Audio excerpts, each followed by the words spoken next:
Go. Oh, where's my mask gone? Right, welcome to another hashtag 530 live. We have Luke, Simon, and myself again, and we are talking the importance of brand consistency. And Mr. Cox is kicking this one off, saying it was, Am I? yeah, saying it was your suggestion. I Tom, we thought planned it this week. We planned that you were kicking it off this week. throw the hot potato that way.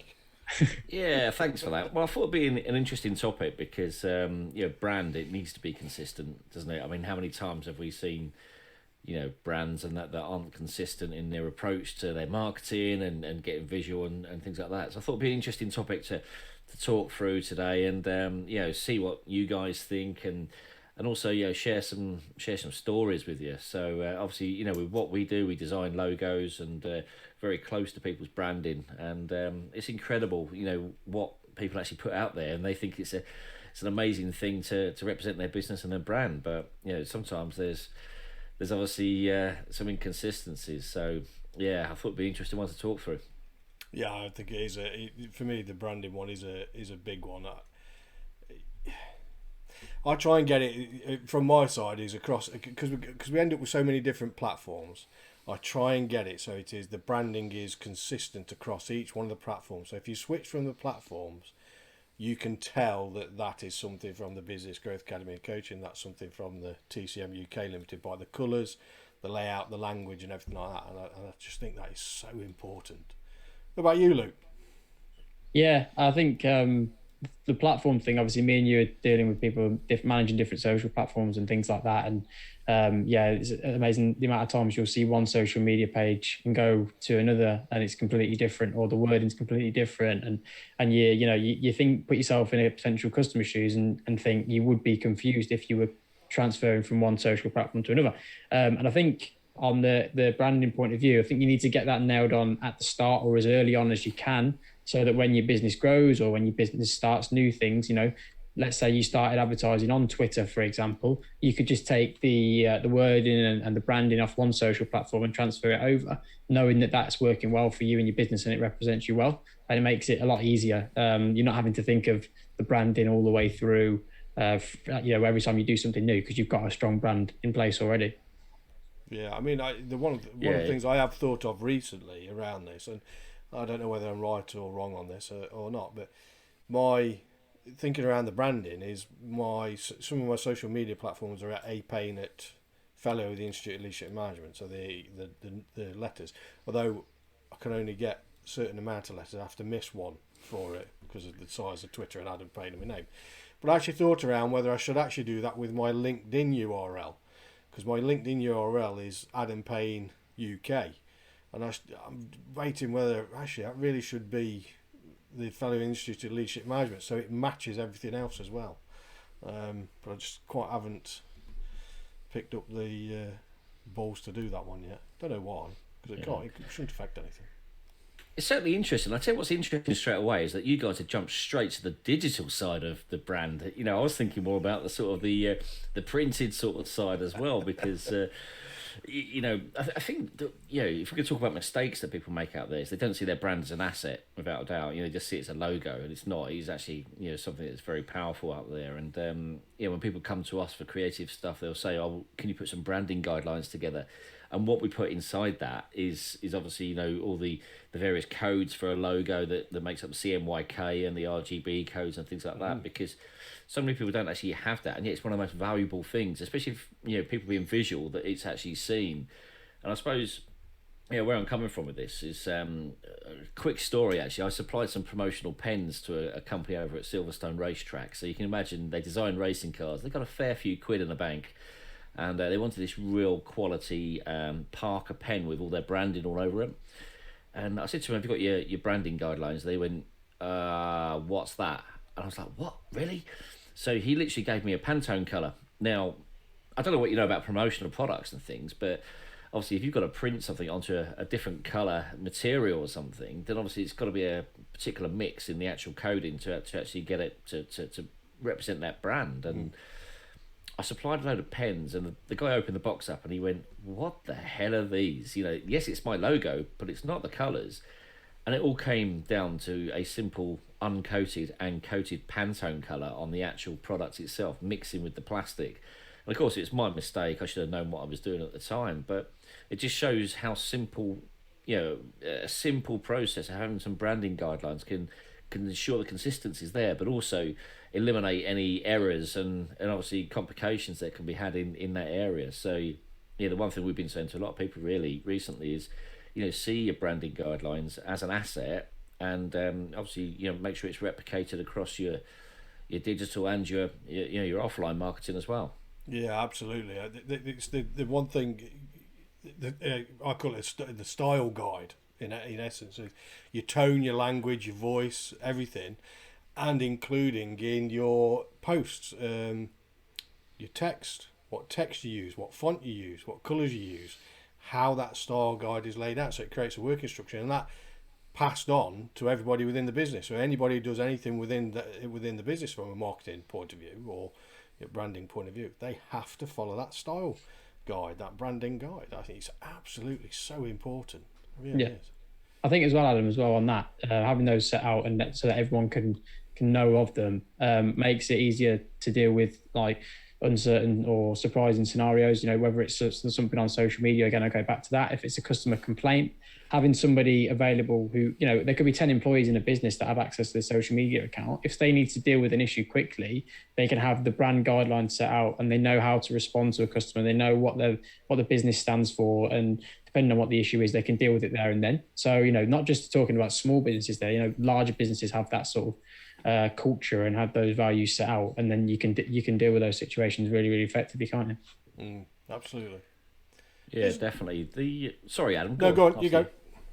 I was going to say the other thing as well that is often overlooked within branding guidelines are things like we mentioned the CMYK code for the printing and stuff like that, but when it comes to embroidery, obviously you've got it's a different game altogether when it comes to embroidered logos and clothing and that. And I spent years in the industry, and that's eye-opening when it comes to it, because obviously branding guidelines, everyone gets a logo created and think, oh great, we got this, but they don't actually consider how it's going to look when it actually gets down to the detail of actually being stitched onto a piece of clothing. So again, the one thing I recommend to all businesses is, if you can look at getting some branding guidelines done, think about what it looks like if you are going to get it put on your clothing, because it's key that people that are looking to get a logo designed or get their brand pulled together, that they bring that into it as well, because you've only got normally about 10 centimeters of material to play with that logo going on the clothing. So that should certainly make up part of it, without doubt.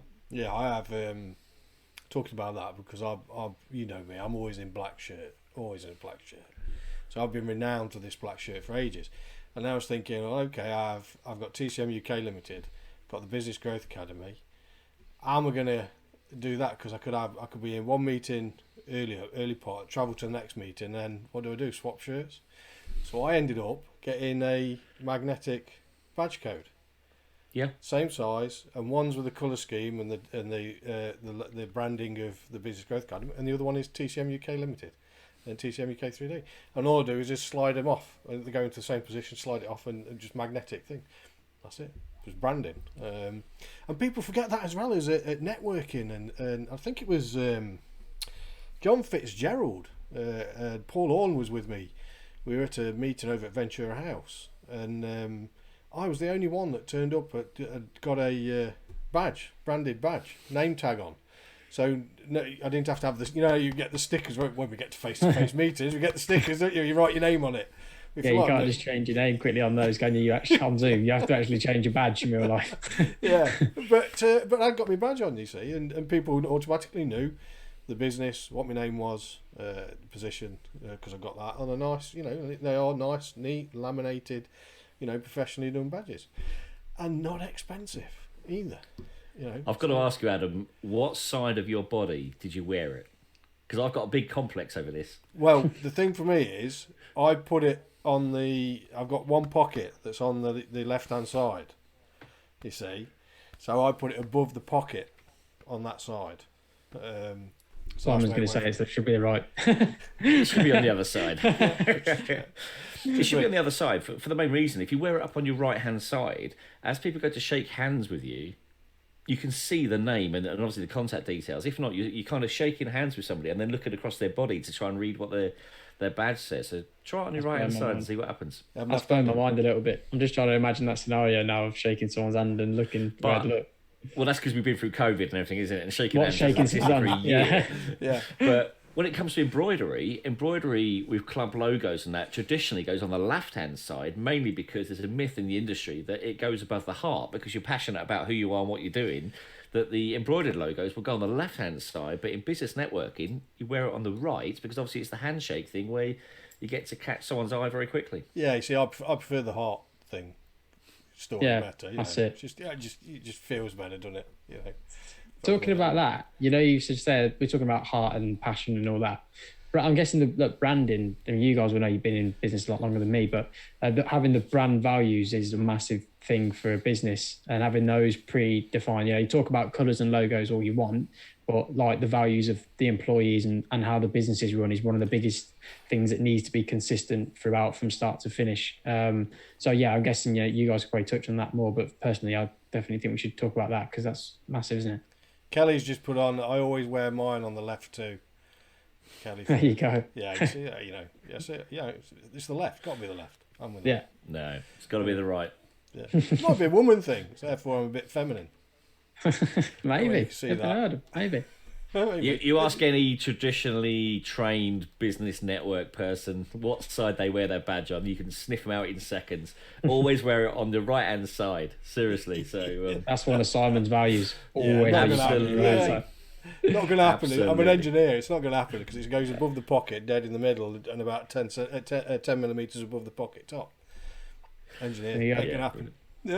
and talking about that as well, just going back to the days in the embroidery world, the amount of times we had to put a logo above, which is a bit of text above a shirt pocket, and the pocket wasn't straight, and it was like, right, we've got a decision to make here. We either raise it slightly and put it a little bit slightly so that our work is straight, versus going in line with how the pocket was attached to the garment, which wasn't straight, and it looks lopsided. Oh my gosh, the stress of it all over a shirt. Do you know what I mean? That would do my head in. That would. God, that would be an engineer. That would do my head in. There was something else I was going to say around the branding. Luke, what were you talking about then? The values. Yeah, the core values for me is, and people seem to forget this as well from a branding point of view. Your core values within your business, behaviours, principles, and everything, is what, when you start to, in particular from a small business, when you start to grow, you want to recruit in against those core values as well into your business, so people know and understand some of that. So like Simon's, his corporate social responsibility and the green sort of like drive that he's going on, and you want people with those sort of values coming into the business to help move and shift it along as well. And again, that is branding. It's not, it's down to branding. What would you say, guys? If you had to say one for your business, I'm sure there's lots of different values, but what's the main one that you'd say that springs to mind in relation to your business's main value that one of the values, not the main one, but one of the values that you think is really important? Integrity. Transparency is mine as well, Simon. That's exactly right. I would have said. I'd said and integrity is basically being transparent. So I'd have gone integrity, transparency. Yeah. I think. Sorry, Simon. Go on. I was going to say, within the ethics we've got here, transparency and honesty are the two main things, which is why obviously we signed up for the Good Business Charter recently, and obviously been awarded that accreditation recently. So for that reason, and we're currently looking at the prompt payment code as well. To make sure people are aware that we are serious, that if we don't want to owe people money. We want to make sure that if people want to do business with us and it's us buying from them, they're going to get paid. And 99% of the time we pay people even before they've even supplied us, because we want what they've got and we're serious. So agree. I think as well in the digital stuff me and Adam do there's a lot of people in the industry that are just not, they're very dishonest and promise the world and don't deliver anything. People say I can get you X amount of leads, etc. No digital marketing agency in the world, for as far as I'm aware, can guarantee that, because if they did, there'd be no need for anybody else. Everyone would just go to that one industry and everyone would be millionaires, and that's it. You can tell them, for example, the amount of clicks that Google tells you that you're going to get. That's perfectly available information that they could go in and get themselves, and that's provided by a third party. Again, not by us, but it's provided by that, and it's an honest saying it's an estimate, but it's an honest estimate saying we're going to get this many clicks this month, and here's what we're aiming to do. But yeah, there's a lot of people in the industry that are not very transparent, don't hold their integrity very high, and say we can guarantee you results. Just give us X amount of money and we'll deliver that, and it's just not the case at all. Yeah, there is, particularly on that one as well, because there are so many variables going into things. Exactly. That you are not in control of. Yeah. That's a difficult one to do. That you can certainly help, and from a performance point of view. But Just going back to the brand guidelines as well. The reason I wanted to kick this conversation off today as well is because we had an interesting situation today where a representative of a company actually approached us and said, this is what we've got as our marketing literature. Can you help us to redesign it into a way that it can actually be helped and help understood by a certain demographic? And the first thing we said was, well, yeah, of course that's what we do, but the bottom line is, have you got permission to do this? And all of a sudden he froze and he went, I was going to ask you that question. Are you actually able to do this for us? I said, well, yeah, of course we can do the job. We've got a blank sheet of paper. We've got the software and everything to be able to do it. And we've got the skills, but we haven't got the permission.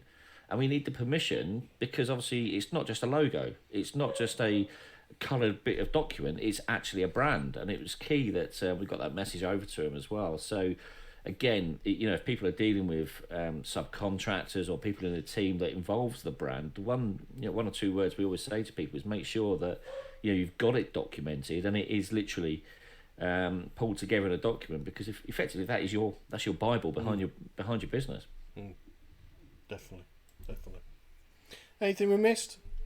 I was going to say about tone, because I again, I'm bringing it back to digital, so apologies, Simon, because again, I haven't dealt with, my business has been going since October. There's no such thing as physical marketing. We've all been inside online for 12 months. So, but just in terms of social media and different platforms and all that sort of stuff. So it's a fine line, obviously everybody knows that there's different tones for different social media. Your Facebook is a bit more casual, your LinkedIn is a lot more business, but finding the right tone about how you want to come across as a brand across all those platforms to the different audiences is quite hard. So I don't know what your guys' thoughts on that and how you guys try and do that within your own businesses. Well, for me, I'm quite, like I say, I don't do fluffy stuff very well. I'm an engineer, and I'm quite direct, and I'm very, very open, very, very honest, and I will tell you. If there's something wrong, there's something, and it's just the way that I've been trained. So I think that probably comes across and I hope it comes across in some of my in my posts and that side. But I also try and show, I'm a little bit of a gadget freak, as you've probably seen from the post that I did on LinkedIn around my setup. With the screens that I've got here and things like that. But that's a little bit of a personal thing for me. But again, I still tend to have that direct tone. It's not harsh or anything like that. It's just I will tell you as it is. If it's wrong, I'll tell you. If it's right, I'll tell you. It's just and that goes back to that value of integrity, Adam, though, doesn't it? Yeah. That is, you're not going to lie to anybody. This is what we are. This is what we do. This is our opinions on certain subjects. Our integrity is still there. That's exactly what we believe. So again, that just goes back to those values. What about yourself, Simon? Yeah, we're exactly the same. I mean, the only thing we slightly differ is that we have got, as part of our branding, a very colourful unicorn, and it does make up a lot of our sort of the fun and creative sort of side. But we're in that industry where we can be fun and creative. And if anything, we had someone who approached us recently saying, can you look at some of our work for us? And we said yes, and they saw the unicorn, and we're like, we don't think you can do what we want you to do. Because we see the kind of stuff that you brand yourself as a business. We've actually got the work and we're taking it on, but it can obviously cause concern for people if people don't understand you as an individual.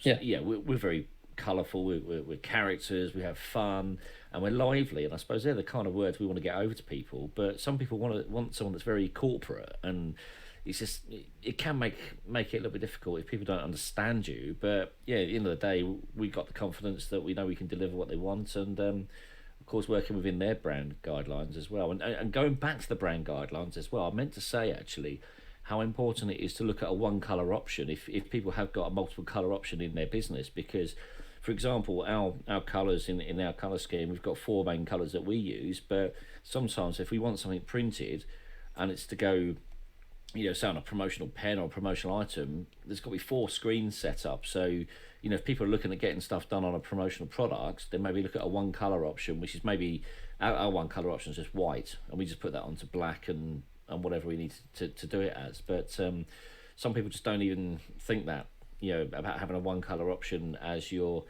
as a logo as well, because obviously it can reduce cost, but some people just want the one color option. So just consider that in any form of branding as well. Yeah, Kelly's just put up here, and again, I agree with Kelly on this. Is that we do get some of this beliefs, don't we? These barriers Kelly's put here, but that is their perception, and I think that is stigma of beliefs and perceptions around that. Do you know what I mean? Is that, but again, though, it's like it works on both sides. Is you've got that creative side and that creative element, so you're drawing in the people that you're after, because you've done it from an actual designed point of view, is to call upon those people that are after that and drawn to it as well. So it filters. It's like a filter, a gate process of your avatars coming in.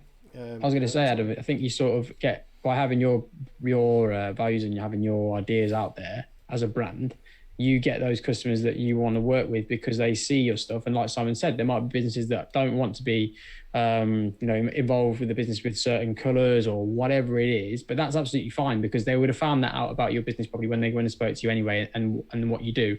But it's about attracting those customers that they are your target audience. You can provide a good service to them, and you share those similar values, which makes working together on projects a lot easier as well. So I don't necessarily think that's necessarily a bad thing. You don't want to get every single client in the world, because ultimately a lot of those relationships might not work anyway. But on this, I mean, from this point of view, on Simon's occasion, it's worked. The person is got that probably that assumption, that barrier, but they're still liking the content as well. So it still worked through it and still got it. So it's worked on both counts, and that's it's from that side. I think branding cuts across so many different things. It really does everything. From your as you say, the digital side, from your publishing side, what you're posting out. As in hard copy, your social media platforms, your bio, your banners, your profile pictures, everything. Just your responses to customers as well, and how you deal with that. Yeah, as you say, tone, voice, everything from that side. Anything else we've missed? I know we're coming up to about 10:02, 5:02. Normally stick to the half an hour.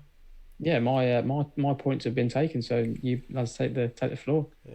On that note, you need to change your branding. I know exactly. I have one tone. I've got 3 going on. I could see someone looking up at my screen when he was saying that, actually.